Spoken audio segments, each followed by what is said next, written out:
नमस्कार बंधुरा live and cooking channel থেকে আবার একটা রেসিপি নিয়ে চলে এলাম। খুব সিম্পল রেসিপি, চারা মাছ দিয়ে ঢেঁড়স আলু দিয়ে একটা তরকারি। খুব বেশি মশলা ব্যবহার করব না এখানটায়। দেখো, তা প্রথমে আমি কড়াটা বসিয়ে দিয়েছি, আর আগে থেকেই আমি মাছটাকে নুন হলুদ মাখিয়ে রেখেছিলাম। এবারে মাছটাকে আমি ভেজে নেব। গরম হয়ে গেছে, তেল দিয়ে দিচ্ছি, মাছগুলোকে ভেজে নেব।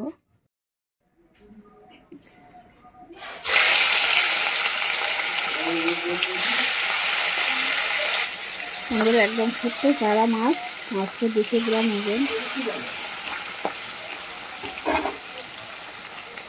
আমি ভেজে নেবো ভালো করে। আমরা মাছটাকে উল্টে দিচ্ছি। যেহেতু ঝোলের মাছ, খুব বেশি কড়া করে ভাজবো না, হালকা করে ভেজে নেবো।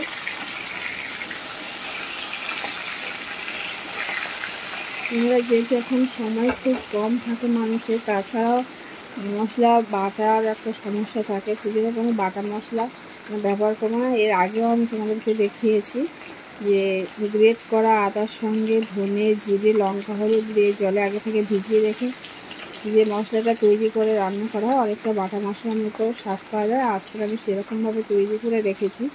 দেখো, এইটা দিয়েই রান্নাটা হবে। বন্ধুরা দেখো, মাছটা কিন্তু ভাজা হয়ে এসেছে, তা তুলে নেব।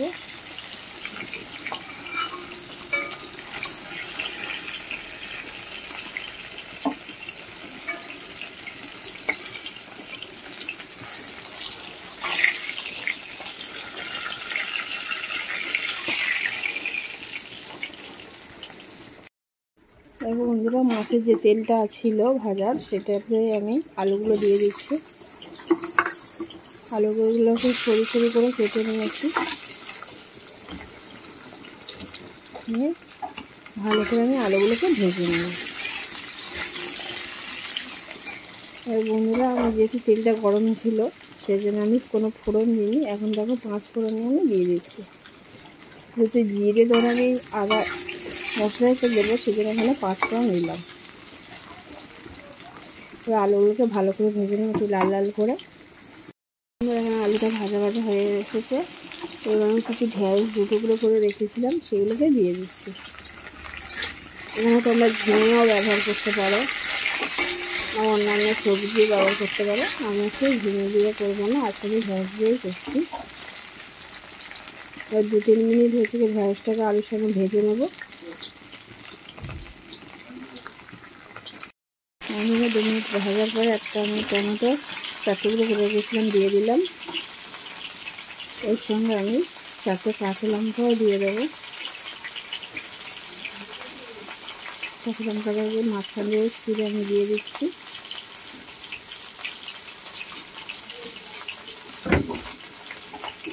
দিয়ে আরও 1 মিনিট আমি ওকে ভালো করে ভেজে নেব। 1 মিনিট কষানো হয়ে গেছে। এবার আমি সেই মশলাটাকে দিয়ে দিচ্ছি। আদা, জিরে, ধনে আর লঙ্কা হলুদ। আদাটা আমি গ্রেট করে রেখেছি, তোমরা বাটাও দিতে পারো। খুব তাড়াতাড়ি ঝটফট হয়ে যায় রান্নাটা। এবার ভালো করে আরও মিনিট দিয়ে আমি কষে জল ঢেলে যাবে। দেখো, ওখানে 2 মিনিট কষানো গেছে, আমি জল দিয়ে দিচ্ছি।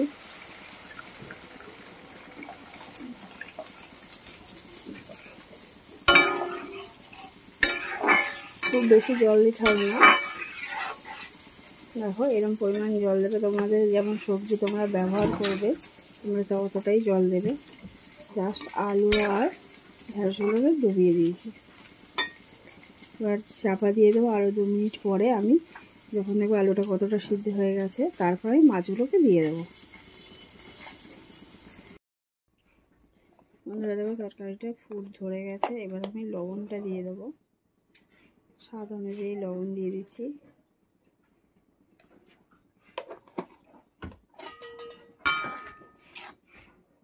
আলুটা সিদ্ধ হতে বাকি আছে এখনো। বন্ধুরা দেখো,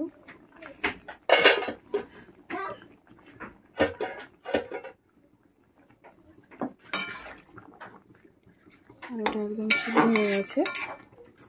এবার মাছগুলোকে আমি দিয়ে দেবো।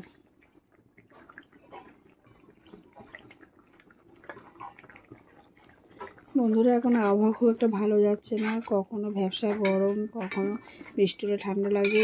গরমে শরীরকে সুস্থ রাখার জন্য এই ধরনের রেসিপি খুবই ভালো শরীরের পক্ষে। তাই আমার এই রেসিপি যদি তোমাদের ভালো লেগে থাকে অবশ্যই একটা লাইক করে দিও। আর নতুন বন্ধু যারা আছে তারা সাবস্ক্রাইব করে পাশে থেকো।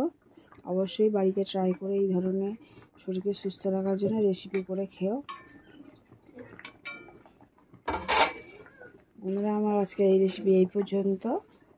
অন্য আবার রেসিপি নিয়ে তোমাদের সামনে চলে আসবো। ততক্ষণ ভালো থেকো, সুস্থ থেকো।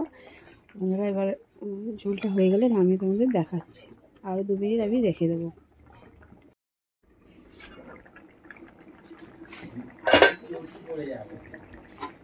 বন্ধুরা দেখো, কমপ্লিট হয়ে গেছে। এবার আমি নামিয়ে নিচ্ছি।